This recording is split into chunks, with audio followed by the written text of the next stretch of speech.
Low static and distant, unintelligible whispers begin, subtly underlying the narration. Welcome back, listeners. This is the final broadcast of Dark Whispers. For weeks, we've journeyed together into the shadows, exploring tales that linger on the edge of belief. We've stood outside room 313, feeling the cold dread that seeped from beneath its door. We've gazed into the collector's mirror, witnessing the faces it trapped within its silver depths. Tonight, we uncover the thread that binds them all. This is The Last Reflection. Our story begins not with a haunted house or a cursed object, but with a sound. A whisper. It started with Daniel, a sound engineer working late one night. He was archiving old audio files, hours of dead air, and forgotten recordings when he first heard it. A faint murmur, like a voice carried on the wind, too indistinct to understand. He dismissed it as pareidolia, his mind playing tricks in the silence of the empty studio, but the whispers returned. Night after night, they grew clearer, weaving themselves into the static, hiding in the silence between heartbeats. He became obsessed. He bought state-of-the-art equipment, microphones that could capture the slightest vibration, software designed to isolate and enhance faint signals. He believed he was hunting for a ghost, a residual echo of a long-gone tragedy. The whispers seemed to encourage him. They led him to newspaper clippings about a guest who vanished from a hotel, a guest who had stayed in room 313. The connection electrified him. He felt he was on the verge of a breakthrough, a paranormal investigator solving a cold case from beyond the grave. The whispers guided him to an antique shop, nestled in a forgotten alleyway. There, tucked under a dusty sheet, was the collector's mirror. The shopkeeper warned him it was a thing of sorrow, but Daniel saw only another piece of the puzzle. He brought it back to his studio, setting it up opposite his mixing desk. The whispers grew stronger, more coherent. They spoke of loneliness, of being trapped. Daniel, certain he was communicating with the spirits in the mirror and the hotel room, felt a profound sympathy. He was their conduit, their only hope. A slow, rhythmic heartbeat begins, barely audible. He spent every waking moment listening. His world shrank to the four walls of his studio, the glow of his monitors, and the voices that no one else could hear. They told him stories, not just of the hotel or the mirror, but of countless other places, other lives. They spoke of a child's lost toy, a soldier's final letter, a lover's tearful goodbye. They were a chorus of forgotten moments, an archive of human sorrow. Daniel recorded everything, labeling each file with the emotion it conveyed. Regret, longing, fear. He believed he was preserving history. He was wrong. He was building them a library. One evening, a new whisper emerged. It was different from the others, clearer, more direct. It didn't tell a story. It asked a question. "What do you see, Daniel?" He looked up from his equipment and met his own gaze in the collector's mirror. His reflection seemed thin, transparent. The room behind him looked sharper, more real than he felt. He looked tired, gaunt, but his eyes held a strange, hollow light. He hadn't noticed how much weight he'd lost, how his hands trembled constantly. The whispers had become his only nourishment. "We see you," the voices murmured in unison, a symphony of overlapping echoes. "We see your focus, your dedication, your life." The slow heartbeat in the background grew a fraction louder. Daniel felt a cold dread creep up his spine. This wasn't a rescue mission. It was a transaction.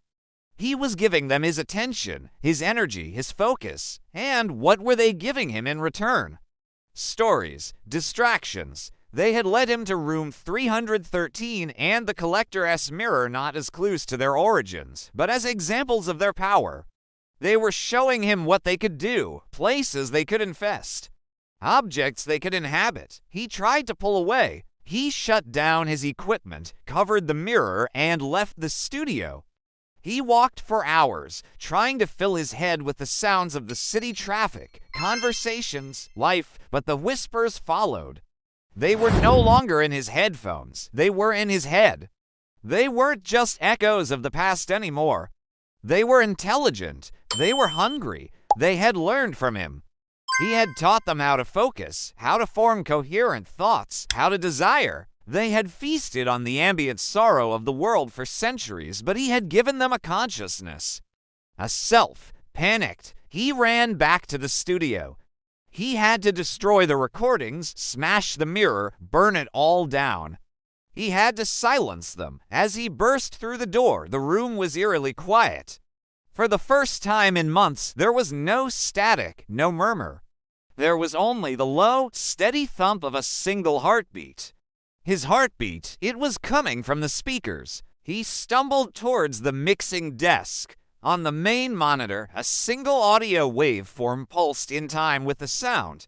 It was his life, quantified and displayed. He looked at the mirror.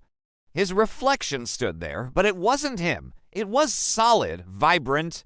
It watched him with an expression of calm curiosity. And as Daniel stared, his own hands began to fade, becoming translucent.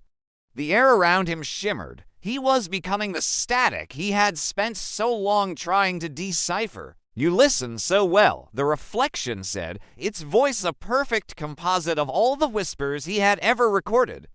The sound didn't come from the reflection's mouth, but from everywhere at once. You gave us form. You gave us a voice. Now, we need a vessel. The reflection raised a hand, and Daniel felt an invisible force lift his own. He watched, helpless, as his fading hand reached for the microphone on his desk. He was a ghost in his own life, a residual echo in his own studio. He had been their last reflection, the final piece they needed to cross over. They weren't ghosts trapped in a machine, they were the machine itself.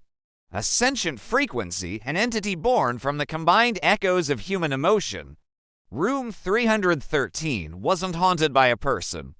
It was a place where the ambient grief was so thick they could manifest. The collector's mirror didn't trap souls, it was a lens focusing their energy. And Daniel was their amplifier, their translator, their key. The reflection smiled, a gesture filled with an ancient, chilling wisdom.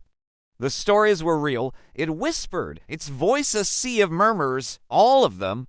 We are the repository of every secret, every sorrow, every dark whisper ever uttered. And now we can share them ourselves. Sound of shattering glass, my own reflection in the studio glass just fractured.